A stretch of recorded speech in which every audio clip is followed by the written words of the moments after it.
देखिए भाई, कोई भी सांसद हो या विधायक हो, अगर उस व्यक्ति को 2 या 2 से अधिक साल की सज़ा मिल जाती है तो वो उसके पद से उसे डिस्क्वालीफाइड कर दिया जाता है, वह किसी भी सदन का सदस्य नहीं रह जाता है। इसका भरपूर उदाहरण आप लोग देखने को मिला होगा उत्तर प्रदेश में आजम खान के बेटे, और इसका ताज़ा उदाहरण आपको मिलता है राहुल गांधी जी। राहुल गांधी जी के इतिहास के बारे में आप सबको तो बहुत अच्छे से पता होगा मेरे भाई। ये जब लोकसभा का सन 2019 का जो ये लोकसभा का चुनाव था, तो ये कर्नाटक में एक भाषण दे रहे थे और उन्होंने इस भाषण में मोदी सरनेम का उपयोग कर दिया था।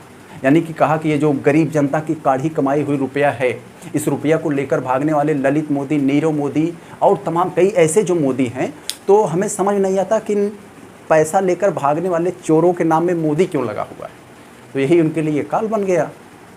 और तमाम जो पॉलिटिकल लोग थे जिनके नाम में जिनके सरनेम मोदी लगा हुआ था, वो लोग जाकर सब जगह जगह कोर्ट में केस ठोक दिए कि भाई ये मोदी समुदाय का अपमान किए, ओबीसी समुदाय का अपमान किए, तमाम अपने अपने हिसाब से केस ठोक दिए। तो फिलहाल उस समय ये केस पे उतनी कार्रवाई नहीं हुई, ये ठंडे बक्से में पड़ा हुआ था। अभी जब से ये राहुल गांधी जी सदन में ये अडानी मोदी का ये मुद्दा उठाए और तमाम बेरोजगारी, महंगाई और लूट, ये सब तमाम जो मुद्दे उठाए जो इस समय देश में मौजूद भी हैं, सब मुद्दे, तो सरकार को काफ़ी जो है, सरकार को इसका चुनौती झेलनी पड़ी।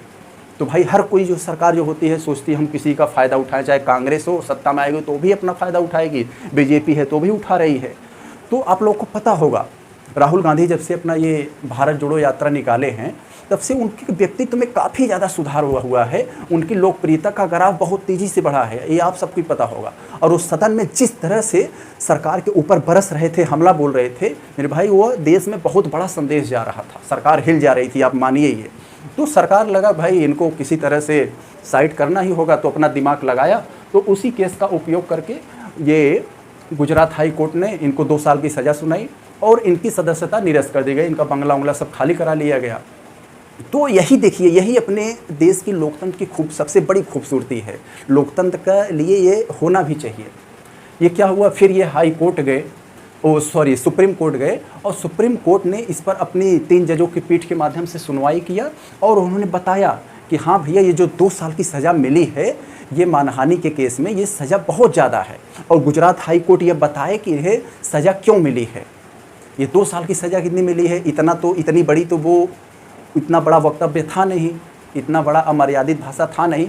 जबकि सुप्रीम कोर्ट ने यह देखा, उनका 51-52 मिनट का भाषण था और उस भाषण में देखा, सब लोगों ने समझा, कहा कि हो सकता है उनकी ज़ुबान से ऐसा निकल गया, लेकिन उनका इंटेंशन ऐसा नहीं था पूरे मोदी समाज के लिए। उनका इंटेंशन केवल उस भगोड़े जो पैसा लेकर भागे ललित मोदी, नीरव मोदी, ऐसे मोदियों पर था। तो इसको लेकर उन्होंने ये किया और उन्होंने गुजरात सरकार से, हाई कोर्ट से जवाब मांगा कि आप इतनी 2 साल की सज़ा क्यों दिए, इससे कम भी दे सकते थे। तो ये हुआ, तो उन्होंने इस पर रोक लगा दी। फिलहाल ये राहुल गांधी जी को इस समय देश में सबसे बड़ा जो है इसमें राहत मिला। ये उनके लिए सबसे बड़ा संदेश ये है कि वो पीएम का उम्मीदवार मतलब अपने आप को फेस आगे कर सकते हैं, उनको बंगला मिल सकता है, उनकी जो उम्मीदवारी रद्द हुई थी वो मिल सकता है, वो सदन में बोल सकते हैं। यही है मेरे भाई अपनी देश की लोकतंत्र की खूबसूरती। चाहे बीजेपी हो चाहे कांग्रेस हो मेरे भाई, विपक्ष मजबूत होना चाहिए। आप सबको पता होगा कल कांग्रेस गलत कर रही थी, तो यही बीजेपी जो है विरोध करके सत्ता में आई। तो अब जो है यही जो है कांग्रेस जो हो कुछ गलत, जब भी ये सत्ता में आएगी तो वो करेगी। ये हमारा कहने का मतलब है कि विपक्ष मजबूत होना चाहिए। विपक्ष अगर मजबूत नहीं रहेगा, विपक्ष खत्म हो जाएगा मेरे भाई, तो इस देश की जो ये लोकतंत्र की खूबसूरती है ये डगमगा जाएगी। देश में तानाशाही का दौर आ जाएगा। आप ये लिख कर रख लीजिए, चाहे भाजपा खत्म हो जाए या कांग्रेस खत्म हो जाए, उसके ख़त्म होने से इन दोनों में से किसी एक का ख़त्म हो जाएगा, तो किसी एक पार्टी का प्रभुत्व होगा, तानाशाही आएगी, कोई किसी का सुने नहीं। लोगों को लगेगा, जो उस सत्तासीन लोग होंगे उनको लगेगा कि हम ही हम हैं और किसी को नहीं कुछ समझेंगे। ऐसे लोकतंत्र में विपक्ष जब मजबूत रहता है तो सत्ताधारी को ये अंदर से डर रहता है कि हम जो करें समाज के कल्याण के लिए करें, अपने स्वार्थ के लिए न करें, कुछ अच्छा करें। उनके लिए एक डर बना रहता है, एक सब विपक्ष एक माहौल बनाए रहता है, तो उनको काफ़ी डर रहता है।